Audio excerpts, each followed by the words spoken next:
Saadam jecha yookanaatii maqaa ilmoo miskiinaa ijoollee saadam turkii kun. Saadam jecha yookanaatii siin ta'in.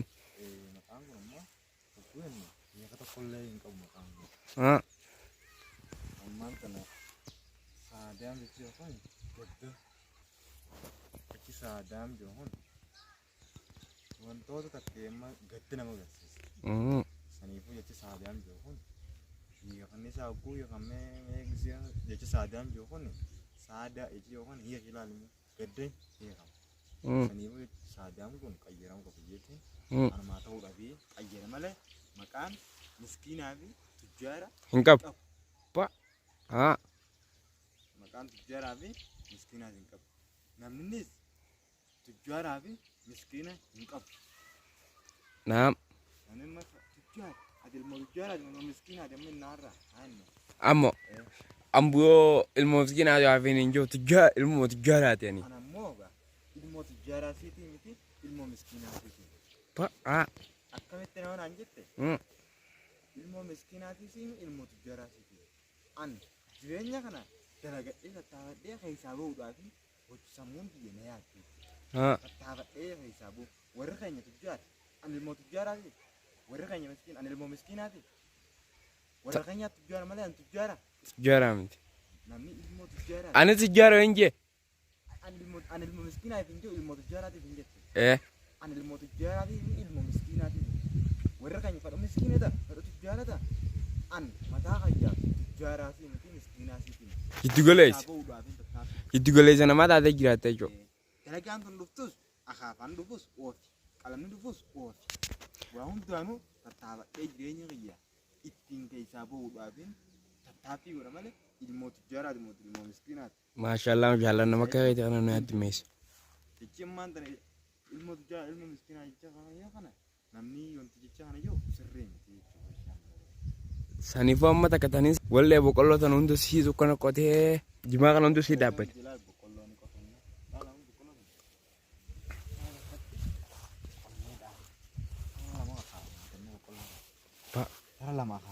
Mataa kanaa goote. Sanillee shimbirroo si duraa nyaate yaa. Ilmoo gabaree beektan amma isin akkana goote. Baalli siin keenya kaati goo. Baalli ga'uu baatus kan baala kana asirraa akka hojjeeffatteetuma achiittiita. Shimbirroonni geesse amma. Inxuuxxu. Dhokoifattee dura. Dhokoifattee simaa kana amma guura maal yaatee jira. Malamma xiqqishu roobaan nuti caamee akkanatti ijaan banate. Amma kun kuusaa ija banate.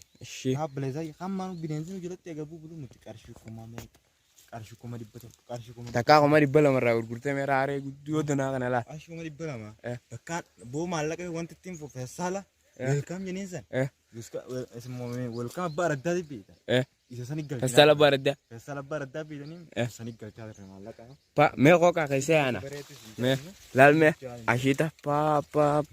Jireenya keenya dalagannee amma akaafaa yoo ta'anis akaafni warra ittiin ta'u tokko nuti warra qotateetis nyaatu warra dalagateetis jiraatu. Isin bichaa nuti bakka nuti waan bari jireenyu maanaa irra kaanne ajaa'idha. Jireenyi tokko irratti gonkume fe'ee tijjaarati ilmoo gabareetis fakkaan dalagannee taphannaa keessaa bahuudhaaf tattaaffii qabna. Dalagannee hamma deddeemanetti gammachuu fataa jennee yeroo qamaatii tasgabbooyne qamaatii teenyaa iddoo qamaatii dhiyeenee qamaana yeroon dalagaadha akka ilmoo gabaree dalayna yeroo qamaatii itti jimaa waa'ee jimaa nuun deemee keessa dheena.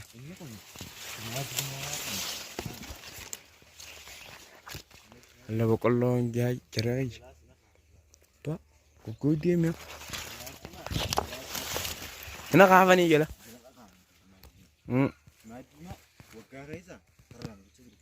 Oratumaa fi irra bu'a. Isaaniin gurguranii irra bu'a sana.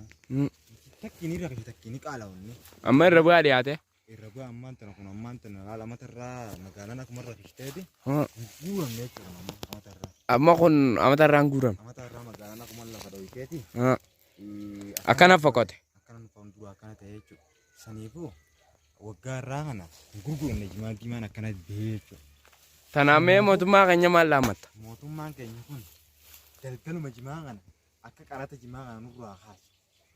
Keela takka irra qarshii godhu darbuu marduu baata. Marduu takka irratti qarshii komtoro bakka iyyuu kaballee amma kana irratti namni kabal. Deebi. Maddisaachuu inni kabala. Qobboonni kabal. Addeellee inni kabala. Addeellee inni kabal. Dhaggoonni kabal. Hawwataa mu geessuudhaaf. Qaalaatan hundaa'u mootummaan kun akka nurraa kaasu qaranni. Tanatti iyyate haa jechuudha. Mootummaa keenya kanatti iyyan. Ni dhagee mootummaan keenyas bakka iyyuu guraan ni dhagee. Qarata kana akka nurraa kaasu. Nuti baadiyyaan magaalaan tujjaarri miskiinni qarshii mala ni jiraata. Jiraata. Saniifuu nuti mootummaan akka qarshii nurraa kaasuudhaaf qarata kan nurraa kaasuudhaaf itti iyyannaa jechuun bakka. Akkanaa baqa mootummaan keenyaa isiniif dhagaya. Tana amma xiqqaa formaata isinirraatti laatu abdii guddaarraa qabnaa mootummaan keenya. Haa jiraachisu rabbiin isaafis haa ta'u ennaa akkuma nu ta'u jirutti akkasitti rabbii keenya kadhamee guutuu akka daawwattoonni keenya daawwattoonni keenyaas hordoftoonni keenya marti keessanuu hundi keessanuu asumarraa rabbii keenya kanaaf alhamdulillahi rabbil aalamiin nu wajji jaalaati galata galchaafne niimaa bareeduu tanaaf fedhii lafa alboosii beekuu fi beekuu dhaba lafa buusanii biraa galanii gabareen teenya abbootiin keenya yookaan saniifu. Akkana firii tana nuti ol baaseen magarsee akkanatti fataa godhee irraa nu nyaachisu kanaaf wallahi alhamdulillah galata rabbii keenyaati jennaa. Kanaafuu gara saadiyaamillee miti maqaan isaa kana maantana haakimii jaamaa haakim turkiyee Adam jaamaa karaa haakimitiin waliin haa jechaanu. Amma tanarratti alhamdulillah rabbil aalamiinidha. Galanii kan isaati.